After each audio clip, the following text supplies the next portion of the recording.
नमस्कार। कल राजस्थान को सावधानी रखनी है। हम राहुल जी को मिलने गए थे ईवीएम का मॉडल लेके समझाने के लिए कि कैसे घपला हो सकता है। राहुल जी ने हमें अशोक गहलोत जी के पास भेजा था और उसके पहले हम अहमद पटेल को भी मैं मिला था। पूरा जो सिस्टम है समझाया था कि कैसे मैनिपुलेशन हो सकता है, आप सब कुछ कीजिए।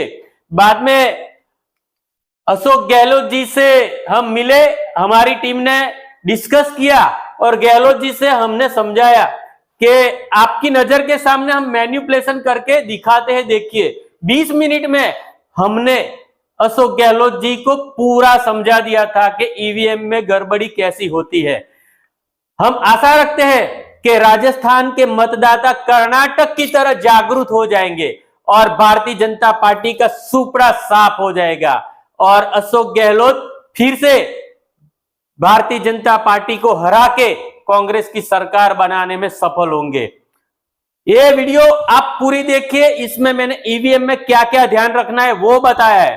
दोस्तों मेरी ये वीडियो आपको पसंद आए तो डरो मत, बिना डरे वायरल कीजिए और ज्यादा से ज्यादा राजस्थान के लोगों तक पहुंचाइए। अतुल पटेल का वंदे स्वराज। वो अतुल पटेल गांधी और सरदार के गुजरात से। कर्नाटक जीतने के बाद कांग्रेस और सभी विपक्षी पार्टी ईवीएम को अंडर एस्टिमेट कर रही है। सबसे पहले हाथ जोड़ के मैं विनती करता हूं कि लोकतंत्र के लिए ये वीडियो पूरी देखना। और दोस्तों मेरी ये वीडियो जितना हो सके उतना जल्द सुप्रीम कोर्ट के हमारे लीडर वकील है प्रशांत भूषण जी, वहां तक पहुंचाई जाए, कहीं देरी ना हो जाए। नहीं तो समझो आखिरी चुनाव होगा हमारे देश में ये प्रधान सेवक के माध्यम से। दोस्तों पिछले दिनों सुप्रीम कोर्ट ने ईवीएम के खिलाफ जो पीएलआ की है श्री प्रशांत भूषण जी ने उसे संज्ञान में लिया है और चुनाव पंच को भी अपना पक्ष रखने को कहा है। पिछले दिनों एडीआर मतलब एसोसिएशन डेमोक्रेटिक रिफॉर्म के माध्यम से सभी विपक्षी दलों की मांग के लिए निडर वकील श्री प्रशांत भूषण जी डरे बिना लड़ रहे हैं। मणिपुर जल रहा है दोस्तों, 26 विपक्षी पार्टी एकजुट हो गई है। कर्नाटक और हिमाचल प्रदेश में कांग्रेस जीत गई है। राहुल गांधी ने भारत जोड़ो यात्रा करके पूरे भारतवर्ष को आंदोलित कर दिया है। देश भर में सत्याग्रह का माहौल आज खड़ा हो चुका है। लेकिन लोकसभा आते आते कुछ ऐसी घटनाएं गोदी मीडिया के माध्यम से पूरे देश के लोगों के दिमाग में घुसाई जाएगी और ओपिनियन पोल और एग्जिट पोल के माध्यम से लोगों को मानसिक रूप से तैयार कर देगा मीडिया कि भारतीय जनता पार्टी और नरेंद्र मोदी जीतने जा रही है। लेकिन उसके पीछे जो सबसे बड़ा खेल होने की संभावना है और लोग समझते हैं वो ईवीएम मशीनों का खेल है। यदि साहब की छाती 56 की है ना तो बैलेट पेपर से चुनाव करके दिखाए तो पता चल जाएगा साहब 100 सीट के ऊपर नहीं जाएंगे। दोस्तों पूरी वीडियो देखना और शेयर करना। ईवीएम के खिलाफ बहुत सारी वीडियो मैंने बनाई है और आंदोलन भी हम लोगों ने किया है। ये सब वीडियो देखने के लिए आई बटन दबाइए जिसमें आपको वीडियो देखने को मिलेगी। और मेरा सबसे बड़ा question, dark glass in EVM VVPAT why? ये वीवीपीएटी का जो डब्बा है उसमें ये डार्क कलर का ग्लास क्यों रखा गया है और उसके पीछे क्या क्या मायाजाल खेल सकते हैं वो मैं आज आपको लाइव डेमो और कुछ एग्जांपल देके समझाने की कोशिश करूंगा। दोस्तों मैंने 20 मई 2019 को एक पिटीशन बाय पोस्ट से फाइल किया था, उसका कॉपी भी मैं ये वीडियो में बता रहा हूँ और डिस्क्रिप्शन में मैं कॉपी रखूंगा, जो भी प्रशांत भूषण जी तक पहुंच जाए ऐसा करना है। पिटीशन का टाइटल है public interest petition under article 32 to conduct vote counting through VVPAT paper slip only in accordance with the right to privacy judgement and the evidence act. 2 दिन पहले ये हमारे कांग्रेस के जो प्रवक्ता है मुख्य पवन खेरा जी ने खराब वीवीपीएटी के बारे में बात की और बताया कि 2019 का चुनाव पूरा 37% खराब वीवीपीएटी से हुआ। हम लोग तो बहुत साल से बोल रहे हैं कि वीवीपीएटी में भी गड़बड़ी हो सकती है। तब आप लोग क्या कर रहे थे? पूरे कांग्रेस के कार्यकर्ता आज पूरे हिंदुस्तान में मायूस हो चुके हैं। लेकिन ये सब नहीं हो तो आपको ये इसमें ध्यान रखना पड़ेगा। ये मायाजाल है डब्बे की, इसमें ध्यान रखना पड़ेगा। ये वीवीपीएटी का M3 मॉडल है। पहले ट्रांसपेरेंट ग्लास था ऐसा, बाद में डार्क ग्लास कर दिया ये लोगों ने, मिरर ग्लास। ये हमारे यहाँ चुना हुआ था वो टाइम की फोटो है, और इसके अंदर आप देख सकते हो रिफ्लेक्शन आ रहा है, मतलब ये मिरर जैसा ग्लास है। मैं अभी आपको बता रहा हूं कि वो मायाजाल क्या है। दोस्तों, ये डार्क ग्लास कैसे काम करता है, डार्क ग्लास के पीछे क्या हो रहा है किसी को पता नहीं चलता। सिर्फ अंदर लाइट होती है ना, तभी आपको पता चलता है कि भाई वॉट का, पंजा का निशान या कमल का या कोई भी निशान आपको दिखाया जाता है। ये मैं आपको लाइव डेमो करके बताता हूं। सही में लाइट की जरूरत क्या है, ट्रांसपेरेंट ग्लास हो तो वीवीपीएटी में लाइट की जरूरत क्या। लेकिन यही सब मेरा सबसे बड़ा क्वेश्चन मार्क है, अंदर लाइट क्यों, अंदर घड़ी क्यों और डार्क ग्लास क्यों।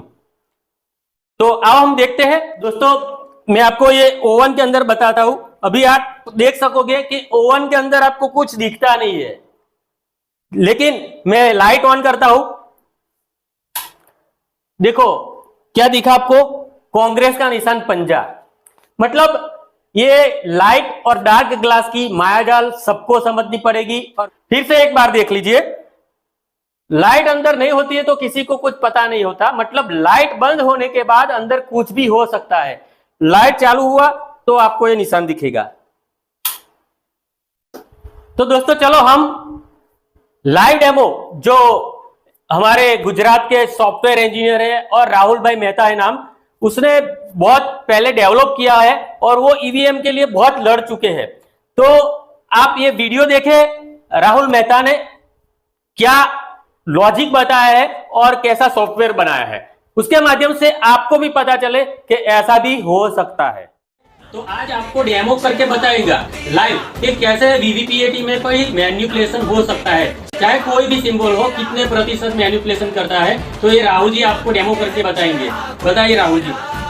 और ये मैं डेमो बताऊंगा कि किस तरह से वीवीपैट का प्रोग्राम अंदर से कागज की पर्चियां भी बदल सकता है। इलेक्ट्रॉनिक बोर्ड तो बदल ही सकता है, पर कागज की पर्चियां किस तरह से बदल सकता है। तो ये मैंने इक्विपमेंट बनाया डेमोस्ट्रेशन के लिए। और ये मेरा प्रोग्राम यदि इलेक्शन कमीशन के वीवीपैट में डाला जाए, इलेक्शन कमीशन मुझे वीवीपैट दे नहीं रहा, लेकिन उसके वीवीपैट में ये प्रोग्राम डाल के, या तो पहले से ही डाला हुआ होगा, मैं उनके वीवीपैट में भी कागज की पर्चियां बदल सकता हूँ। अब पहले मैंने ये डेमोन्स्ट्रेशन देने के लिए यहाँ पे 3 कैंडिडेट खड़े रखे हैं। पहला कैंडिडेट है बनाना यानी केला, दूसरा कैंडिडेट है एप्पल सेब, और तीसरा कैंडिडेट है वाटरमेलन तरबूज। ये 3 कैंडिडेट है। और जब वोट दिया जाएगा तो आपको यहाँ कागज का पर्चा दिखेगा। अभी खाली है ये वीवीपैट, आपको इसके थ्रू कागज का पर्चा दिखेगा जैसे आपको वोटिंग के समय दिखा था। तो पहला वोट मैं देता हूँ केले को, तो ये केले का बटन दबा रहा हूँ। तो यहाँ देखिए पहले वोटर को क्या दिख रहा है कांच के आसपास। तो पहले वोटर को देख सकते हैं आप, पहले वोटर को वीवीपैट ने केले का कागज का पर्चा प्रिंट करके दिखाया।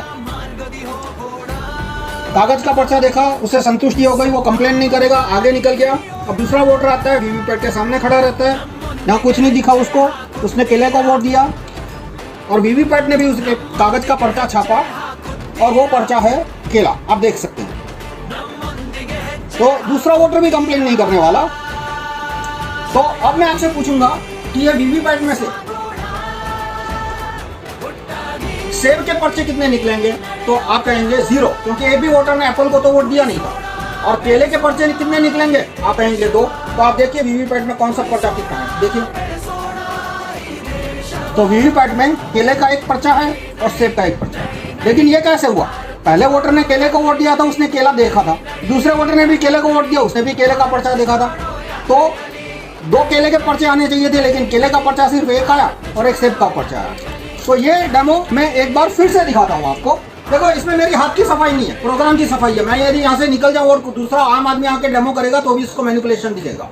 और ये मेरा प्रोग्राम आप भारत के 10 लाख वीवीपैट में डाल दो, पहले से ही डाला हुआ है, तो 10 लाख वीवीपैट आपको ये कमाल करके दिखाएंगे। तो फिर से मैं वोट देता हूँ केले को। तो आप देखिए कांच के आर पार आपको क्या दिखा, आपको पहले वोटर को केला दिखा, 6 सेकंड तक लाइट जली, उसको संतुष्टि हो गई, वो आगे निकल गया। अब दूसरा वोटर खड़ा है, अब वो दूसरा वोटर मानो केले को वोट देता है। तो वीवीपैट ने कागज का पर्चा छापा, लाइट करके दिखाया, कागज का पर्चा केले का ही है। तो दूसरा वोटर भी कंप्लेन नहीं करेगा। तो इसमें से 2 केले के पर्चे निकलने चाहिए थे, लेकिन आप देखिए कौन सा पर्चा निकलते हैं। केले का सिर्फ 1 निकला, 1 एप्पल का। तो ये जादू कैसे हुआ कि ये पुराना वीवीपैट है जून 2017 के पहले का। इसमें आप देख सकते हैं कांच का रंग सफ़ेद है, आर पार दिखे वैसा सामान्य कांच है, कलरलेस ट्रांसपेरेंट। और ये वीवीपैट जून 2017 के बाद का, उसमें कांच का रंग काला है और आगे से आईना है। ये मैं फ़ोटो ले रहा था तो लाइट चालू थी तो इसने पूरा फोटो रिफ्लेक्ट कर दिया। आप देख सकते हैं इसमें मेरी उंगलियां और मेरे मोबाइल का फोटो आ गया और ये कांच में, और अंदर से पीछे से कांच है, यानी पीछे जब लाइट होगी तभी दिखेगा कि कागज पे क्या छपा है। तो ये काले कांच से क्या फर्क पड़ता है बताता हूं। आइए देखिए, ये वीवीपैट अभी खाली है, तो अभी मैं ये खुला रखूंगा आपको समझाने के लिए। मैं केले को वोट देता हूं, केले को वोट देता हूं मैं, आना पड़ेगा। तो अभी इसने केला छापा, लेकिन अभी दिखेगा नहीं, लाइट बंद है। अब लाइट चालू हुई तभी दिखेगा, क्योंकि ये कांच का रंग काला है और आगे से मिरर है। अब लाइट बंद हुई, लेकिन इसको वोट चोरी करना था, इसलिए प्रोग्राम ने क्या किया, केले का पर्चा छापा था लेकिन काटा नहीं। छापा, लाइट चालू की, वोटर को दिखाया लेकिन काटा नहीं। अब क्या किया, दूसरा वोटर आया, उसको ये पर्चा दिखेगा नहीं क्योंकि कांच का रंग काला है और आगे से आईना है। अब मैं खुला रखता हूं, दूसरे वोटर ने केले को वोट दिया, तो वीवीपैट ने क्या किया, इसने सिर्फ लाइट चालू की, इसने छापा कुछ नहीं, यानी पहले वोटर का पर्चा पहले और दूसरे दोनों को दिखा दिया। अब कांच काला है, दिखेगा नहीं, लाइट बंद हो गई, देखते हैं अंधेरे में क्या करता है। अंधेरे में एप्पल छापा, लेकिन ये एप्पल छापा वो दिखेगा नहीं क्योंकि कांच का रंग काला है, तो एप्पल छाप दिया। तो फिर से मैं बताता हूं कि ये वोट बदली कैसे हो रही है। कागज के वोट की बदली, कागज की वोट की बदली ऐसे हो रही है कि पहला वोटर आता है, मान लो वो केले को वोट देता है, तो वीवीपैट केला का पर्ची छापता है, लाइट चालू करके दिखाता है, लेकिन पर्ची को काटे बिना लाइट बंद कर देता है। और पहले वोटर को पता नहीं है कि पर्ची कटी नहीं, दूसरे वोटर को भी पता नहीं है कि भाई पीछे पहले से एक पर्ची छपी हुई है। अब दूसरा वोटर मानो केले को वोट देता है, तो वीवीपैट क्या करता है, सिर्फ लाइट चालू करके दिखा देता है। तो लाइट चालू की तो कांच के आर पार केले की पर्ची दिखी। अब लाइट बंद हो जाएगी, बंद हो गई लाइट, अंधेरा है, तो अंधेरे में क्या हो रहा है, किसी को दिखेगा नहीं। अंधेरे में उसने एप्पल की पर्ची छाप दी, लेकिन ये एप्पल की पर्ची छापी वो दिखेगा नहीं क्योंकि कांच का रंग काला है। अतुल भाई છે, આ વખતે અતુલ ભાઈ તમે તરબૂચને વોટ આપો। હા, હવે જો અહીંયા શું છપાઈને દેખાય છે, અતુલ ભાઈ આપ જુઓ શું દેખાય છે। તરબૂચ દેખાયું। હા બરાબર, તરબૂચ આ તરબૂચ દેખાય છે, થોડુંક આકૃતિ એ પ્રકારની છે પણ લખ્યું છે તરબૂચ। હા, અને હવે હું તરબૂચને વોટ આપું છું, હું બીજો વોટર છું, તો હું તરબૂચને વોટ આપું છું। તો આપ જુઓ મને શું દેખાય છે, મને પણ આને તરબૂચ બતાવ્યું। બિલકુલ તરબૂચ જ છે। હા, બરાબર, પણ અંદરથી વોટ શું નીકળે છે, આપણે એમ માનીએ કે 2 તરબૂચ નીકળવાના છે, પણ જુઓ એક તરબૂચનો વોટ ચોરી અને એક એપલમાં નાખી દીધો। આ જો નજરની સામે, बराबर, नजर मारी सामने જ, અને મને खबर કેમ न। तो अब इससे जुड़े काफी सारे वाजिब प्रश्न आएंगे कि मॉकपोल कैसे पास हो गया, क्योंकि इसके अंदर क्लॉक होती है, ईवीएम के अंदर क्लॉक होती है।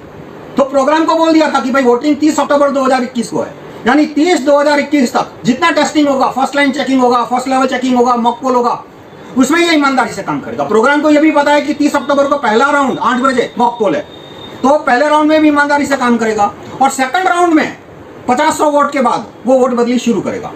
अब इसको कैसे पता चलेगा कि कौन से कैंडिडेट को एक्स्ट्रा वोट देना है, एप्पल को, तरबूज को, क्योंकि ईवीएम तो एक हफ्ता मतलब 1 साल पहले मैन्युफैक्चर हुआ, चुनाव के 1 साल 10 साल पहले मैन्युफैक्चर हुआ। तो इसमें ऐसा होता है, एक प्रश्न जिसको वीवीपैट इलेक्शन कमीशन ने कभी जवाब नहीं दिया, लोगों ने पूछा नहीं, ये भी प्रॉब्लम है कि भाई वीवीपैट 1 साल पहले मैन्युफैक्चर हुआ, और चुनाव में कौन कैंडिडेट 1 नंबर पे है, 2 नंबर पे, उसका सिंबल क्या है, वो डिसाइड होता है चुनाव के 15 दिन पहले। तो वीवीपैट को कैसे पता चल जाता है कि कैंडिडेट नंबर 1 कौन है, 2 कौन है, 3 कौन है। तो वीवीपैट में एक फाइल अपलोड की जाती है, उस फाइल का नाम क्या है वो भी इलेक्शन कमीशन ने आज तक किसी को बताया नहीं। उस फाइल का नाम जो मैंने अनऑफिशियल सोर्सेस से पता लगा, उसको कहते हैं कैंडिडेट फाइल, CF, या कैंडिडेट सिंबल फाइल, CSF। तो वो जो CSF वीवीपैट में अपलोड होती है चुनाव से 15 दिन पहले, वो CSF बनती कहाँ है, वो एक सर्वर में बनती है जिसको CSF सर्वर कहते हैं। वो सर्वर दिल्ली में है या बेंगलोर में है, हैदराबाद में, मुझे पता नहीं है, तो क्योंकि इलेक्शन कमीशन ने कहीं पब्लिश नहीं किया कहाँ है। अब वो CSF का सर्वर है, वो उस फाइल में कमांड डाल देता है, पैरामीटर डाल देता है कि भाई चुनाव की तारीख 30 अक्टूबर 2021 को है। तो 30 अक्टूबर 2021 10 बजे तक ईमानदारी से काम करना, पहले राउंड में भी ईमानदारी से काम करना, सेकंड राउंड में 50 वोट के बाद इसमें कैंडिडेट नंबर 2 को एक्स्ट्रा वोट देना, 2 यानी एप्पल। तो वो कमांड है, पैरामीटर है, वो CSF कैंडिडेट सिंबल फाइल में डाल दिया जाता है। कौन डालता है? CSF का जो सर्वर है, CSF सर्वर है, उसका प्रोग्रामर या उसका एडमिनिस्ट्रेटर। तो इस तरह से चुनाव के 15 दिन पहले वीवीपैट को सूचना दी जा सकती है कि चुनाव की तारीख और समय क्या है और किस कैंडिडेट को कितने % एक्स्ट्रा वोट देना है। अब मान लो कि कोई ऐसा बूथ है जहां पे एप्पल को कोई वोट ही नहीं देने वाला, तो फिर वो क्या करेगा? वो केले के वोट तरबूज में ट्रांसफर कर देगा। मतलब इसमें मैनिपुलेशन के बहुत सारे टेक्निक है, वो अलग अलग टेक्निक बहुत लंबा हो जाए। ट्रांसपेरेंसी की बात 24 घंटा इलेक्शन कमीशन चीखता रहता है। वहां सफेद कांच था तो वो कांच हटा के काला कांच क्यों रखा वीवीपैट में? ट्रांसपेरेंसी के नाम पे। और दूसरा मेरा ओपिनियन है काफी सालों से, मतलब 1989 से कि ईवीएम नॉनसेंस चीज है, होना ही नहीं चाहिए। और वीवीपैट ने भी बता दिया कि ईवीएम कितना बड़ा नॉनसेंस है, कि ईवीएम इतना बड़ा नॉनसेंस है कि कागज का पेपर आने के बावजूद भी उसकी रिलायबिलिटी खत्म नहीं होती। और दूसरा पॉइंट मैं बताऊंगा कि बहुत सारे लोग कहते हैं कि 25% वीवीपैट की गिनती होनी चाहिए, 50% वीवीपैट की गिनती होती है। मैं कहता हूं भाई 100% वीवीपैट की गिनती करने का भी कोई फायदा नहीं है, क्योंकि चोरी होगी और चोरी पकड़ी नहीं जाएगी। क्यों पकड़ी नहीं जाएगी? जैसे आपने देखा यहाँ पे 2 वोटर आए, दोनों ने केले को वोट दिया, और वीवीपैट ने भी एक केला एक एप्पल छापा, कागज का पर्चा, और जो इलेक्ट्रॉनिक वोट है वो भी बदल के एक केला एक एप्पल हो जाएगा। तो दोनों मैच तो चोरी होने के बावजूद भी दोनों डेटा मैच होने वाले हैं। तो 25% वीवीपैट की काउंटिंग करना ये बहुत ही टाइम पास बात है, ये बहुत ही फालतू बात है। आप वीवीपैट ईवीएम पूरा सिस्टम हटाने को सपोर्ट कीजिए। और काले कांच को हटाने की बात मैं क्यों करता हूं? क्योंकि जो वीवीपैट के समर्थक है वो आपको इस बात में भी सहयोग नहीं देंगे कि काला कांच हटा के सफेद रखना चाहिए। तो इस पॉइंट पे भी वो एक्सपोज हो सकते हैं। तो मैं समराइज करूंगा कि इलेक्शन कमीशन ने जो कांच का रंग बदला सफेद से काला, उससे क्या हुआ कि अंदर का प्रोग्राम यदि कागज का पर्चा मैनिपुलेट करता है, प्रिंटिंग मैनिपुलेट करता है, तो वोटर को पता नहीं चलेगा, बूथ के अंदर ही मैनिपुलेशन हो रहा है 10 लाख वीवीपैट के अंदर, और वोटर को दिखेगा भी नहीं। तो और ये कैसे होता है कि जब लाइट चालू होती है तभी अंदर का पर्चा दिखता है। तो जब 2 वोटर आते हैं, दोनों ने केले को वोट दिया, तब मैनिपुलेशन होगा। और आखिरी सवाल कि मान लो केले के बाद तरबूज को वोट दिया होता तो वोट मैनिपुलेशन नहीं होता। लेकिन एक बूथ में 800 वोटर होते हैं, तो कंटिन्यूटी 20-25% तो ऐसे ही आ जाएगी। और एक फैमिली के लोग यदि एक साथ जाते हैं, 4 लोग जाते हैं, और मान लो चारों ने केले को वोट दिया, तो पहले वोटर का छपा हुआ केला वो पहले, दूसरे, तीसरे, चौथे, चारों वोटर को बता के 3 एप्पल छाप देगा। तो इस तरह से कंटिन्यूटी जहां होगी वही मेरा प्रोग्राम चोरी कर पाएगा। और आखिरी सवाल कि सफेद कांच रखने से फर्क पड़ेगा? नहीं पड़ेगा अब, क्योंकि अब नई टेक्नोलॉजी आ गई है जिसको ट्रांसपेरेंट एलईडी बोलते हैं। आप गूगल कीजिएगा, ट्रांसपेरेंट एलईडी आने के बाद सफेद कांच होने के बावजूद भी मैनिपुलेशन किया जा सकता है। तो मैं आपसे रिक्वेस्ट करूंगा कि आप ईवीएम हटाओ, मूवमेंट को सहयोग दें, सड़क पे आना और इसको आगे, आंदोलन को आगे बढ़ाना। दूसरा, भारत में जो असेंबली है, विधानसभा, उसके पास भी पावर है। कॉन्स्टिट्यूशन में लिखा है, मैं आर्टिकल नंबर भूल गया, लेकिन कॉन्स्टिट्यूशन में लिखा है कि विधानसभा अपने राज्य में चुनाव कैसा होगा उसके बारे में चुनाव आयोग को निर्देश दे सकती है। तो केंद्र सरकार जब करे तब करे, इलेक्शन कमीशन जब करे तब करे, लेकिन आप अपने एमएलए को और मुख्यमंत्री को भी कह सकते हैं कि भाई हमारे राज्य में चुनाव आ रहे हैं, हमें ईवीएम नहीं चाहिए। आप विधानसभा में प्रस्ताव पारित करो, कानून पारित करो कि हमारे राज्य में जितने भी चुनाव होंगे उसमें इलेक्शन कमीशन ईवीएम यूज नहीं करेगा, पेपर बैलेट यूज करेगा। देखो मित्रों, बाकी बात तो आप बता ही सकते हो, लोग अक्सर सबूत मांगते हैं। तो सबूत में ऐसा है कि वीवीपैट का कोड, वीवीपैट खोलने के बाद, मैं रोम रीडर के अंदर कोड चेक करने के बाद सारे सबूत आ जाएंगे, पर उतनी देर नहीं है। आप तो ये सबूत तो आप अपनी आंखों के सामने दे सकते हो कि जून 2017 से पहले वीवीपैट में कांच सफेद था और जून 2017 के बाद वीवीपैट का कांच काला कर दिया। तो इतना तो आप समझ सकते हो ना कि कांच का रंग काला करने के पीछे कोई सफेद नीयत नहीं होती। अक्सर लोग, खास करके यंगस्टर्स, तो काले रंग का गॉगल्स पहनते हैं। ठीक है, आपको पता है ना कि आपकी आंख कहां देख रही है, वो दिखे नहीं। खैर, पर्सनल लाइफ में ज्यादा नहीं जानना चाहता, पर इसके पीछे भी यही है कि काला कांच क्यों लगाया, ताकि कांच के पीछे क्या है, कागज क्या है, कागज पे क्या छपा है वो दिखे नहीं। उसके सिवा मैं एक टेक्निकल आदमी हूं, मैं आपको बता सकता हूं कि कांच का रंग बदलने के पीछे कोई साइंटिफिक रीजन पॉसिबल ही नहीं है। फिर वो बहुत ज्ञानी लोग हैं, आपको कुछ ना कुछ उल्ट पटांग रीजन बता देंगे, पूछ लेना उनसे और मुझे बताना क्या रीजन है, मैं बताऊंगा उतना रीजन कितना वाहियात है। पर काले कांच के पीछे कोई सफेद नीयत नहीं होती, तो उनकी नीयत क्या है ये कांच के रंग से पता लग जाती है। धन्यवाद। राहुल भाई आपने बहुत बढ़िया बताया। सीधे साधे लोग, जो भी यूथ लोग हैं, वो लोगों को भी पता चल जाएगा। जो लोग को बहुत डिटेल नॉलेज नहीं है वो लोग भी समझ पाएंगे कि मैनिपुलेशन हो सकता है। तो कृपया करके ये राहुल भाई ने जो भी मेहनत की है, देश के लिए मेहनत की है, तो ये वीडियो पूरे देश में, पूरे विदेशों में पहुंचनी चाहिए, जिससे लोगों को पता चले और अवेयरनेस आए। चाहे पॉलिटिकल पार्टी में अवेयरनेस आए नहीं है, लेकिन हमारा फर्ज बनता है लोकतंत्र को बचाने के लिए, ट्रांसपेरेंट इलेक्शन के लिए ईवीएम हटाना। राहुल जी धन्यवाद, आपने बहुत बढ़िया जानकारी दी जो सामान्य लोगों के दिमाग में नहीं घुसती थी, लेकिन आपने जो ये डेमो बताया बहुत बढ़िया है और हम पूरी कोशिश करेंगे। लेकिन दोस्तों हमारा यूट्यूब चैनल सत्याग्रह सब्सक्राइब करना भी जरूरी है, क्योंकि हम सर कफन बांध के लड़ते हैं सरकार के सामने, तो आपको सपोर्ट देना जरूरी है। डरो मत, लड़ो। राहुल गांधी के मार्ग पे हम सब चलेंगे आने वाले दिनों में। बोलो साथ हमारे कौन चलेगा।